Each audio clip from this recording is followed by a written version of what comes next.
आज मैं आपको एक अनोखी रहस्यमय कहानी सुनाऊंगा। अगर आप चैनल पर नए हैं तो अभी सब्सक्राइब कर ले तथा कहानी पूरा देखे। अंत में एक अनोखा रहस्य छुपा है। धन्यवाद। तो सुनिए। कैलाश पर्वत की तलहटी में एक घना जंगल था जहां सौंदर्यग्राम नामक एक छोटी सी बस्ती बसी हुई थी।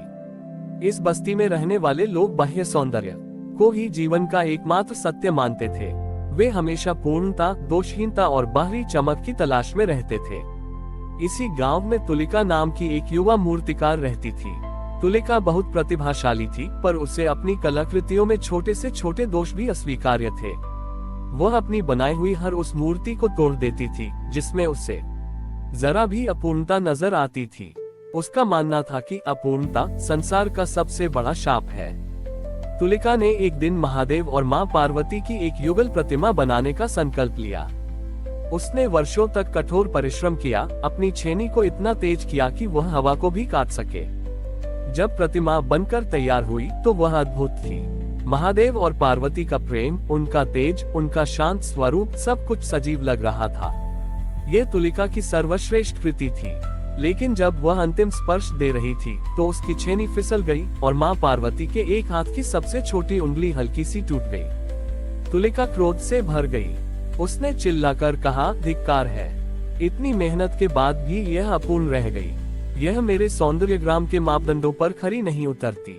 वह तुरंत अपनी छेनी उठाने लगी ताकि मूर्ति को तोड़ सके। ठीक उसी क्षण एक वृद्ध और मंद दृष्टि वाला माली वहां आया। वह माली गांव में अकेला रहता था और फूलों की देखभाल करता था। माली ने मूर्ति की ओर देखा, लेकिन चूंकि वह ठीक से देख नहीं सकता था, इसलिए उसने केवल अपनी अंदर की आंखों से मूर्ति की आभा को महसूस किया। माली ने कहा, बेटी तुलिका, तुमने ये क्या बना दिया? इतनी दिव्य, ऐसा लगता है जैसे स्वयं शिव और शक्ति यहाँ पधारे हैं। तुलिका ने रोते हुए कहा, नहीं बाबा, यह अपूर्ण है। पार्वती जी की उंगली टूट गई है, मैं इसे नष्ट करने जा रही हूँ। माली ने उसे रोका। उसने मूर्ति के पास जाकर बिना उंगली को देखे केवल भाव से उस टूटी हुई उंगली को छुआ। माली ने तुलिका से कहा, बेटी, तुम क्यों इस अपूर्णता को दोष मानती हो? देखो, यह अपूर्णता ही इसे सजीव बनाती है। महादेव और पार्वती का गृहस्थ स्वरूप यही सिखाता है कि जीवन की पूर्णता अपूर्णताओं को स्वीकार करने में है। माली ने आगे समझाया, महादेव के सिर पर हमेशा विष का दाग रहता है, पार्वती के नेत्रों में कभी कभी अश्रु होते हैं।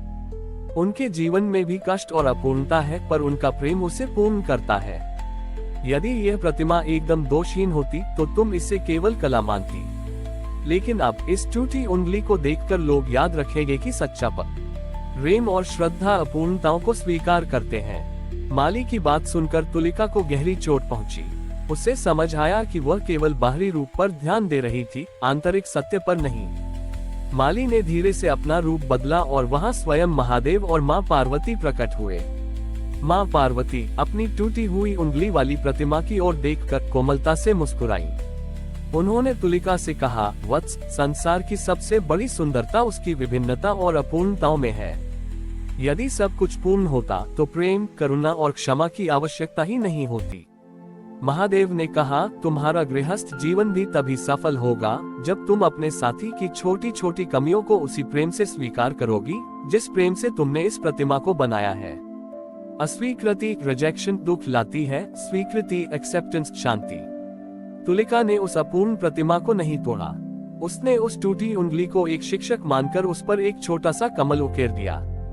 वह मूर्ति आज भी वहां स्थापित है, जो संसार को सिखाती है कि सच्ची पूर्णता अपूर्णताओं को प्रेम से स्वीकार करने में है। जीवन और प्रेम की वास्तविक सुंदरता उसकी पूर्णता में नहीं, बल्कि उसकी अपूर्णताओं को स्वीकार करने की क्षमता में निहित है। जहां अस्वीकृति है वहां अशांति है, जहां स्वीकृति है वहां आनंद है। तुलिका ने महादेव और मां पार्वती से मिली शिक्षा को अपने जीवन का आधार बना लिया। उसने उस अपूर्ण प्रतिमा को तोड़ने के बजाय उसे अपने आश्रम के केंद्र में स्थापित किया और उस टूटी उंगली पर उकेरे गए कमल को स्वीकृति का प्रतीक माना। तुलिका ने सौंदर्यग्राम के अपने पुराने मापदंडों को त्याग दिया। अब उसकी कला का उद्देश्य केवल बाहरी चमक या दोषहीनता को दर्शाना नहीं था, बल्कि जीवन की सच्चाइयों को स्वीकार करना था। उसने अपने अगले प्रोजेक्ट के रूप में गांव के सभी लोगों की मूर्तियां बनानी शुरू की, लेकिन यह मूर्तियां अद्वितीय थीं। तारांकन उसने गांव के सबसे शक्तिशाली योद्धा की मूर्ति बनाई, पर जानबूझकर उसके कवच में एक छोटी सी दरार छोड़ दी, ये दिखाने के लिए कि हर बलवान व्यक्ति के भीतर एक कमजोरी होती है। तारांकन उसने गांव की सबसे सुंदर महिला की मूर्ति बनाई, पर उसके चेहरे पर चिंता की एक हल्की लकीर उकेर दी, ये दर्शाने के लिए कि बाहरी सौंदर्य के पीछे भी जीवन के संघर्ष होते हैं। तारांकन उसने गांव के सबसे बुद्धिमान व्यक्ति की मूर्ति बनाई, पर उसके हाथ से एक किताब फिसलती हुई दिखाई, ये बताने के लिए कि ज्ञान भी अस्थायी हो सकता है। तुलिका का यह नया प्रयास पहले तो गांव वालों को अजीब लगा। उन्होंने विरोध किया, तुम हमारी अपूर्णताओं को क्यों दिखा रही हो?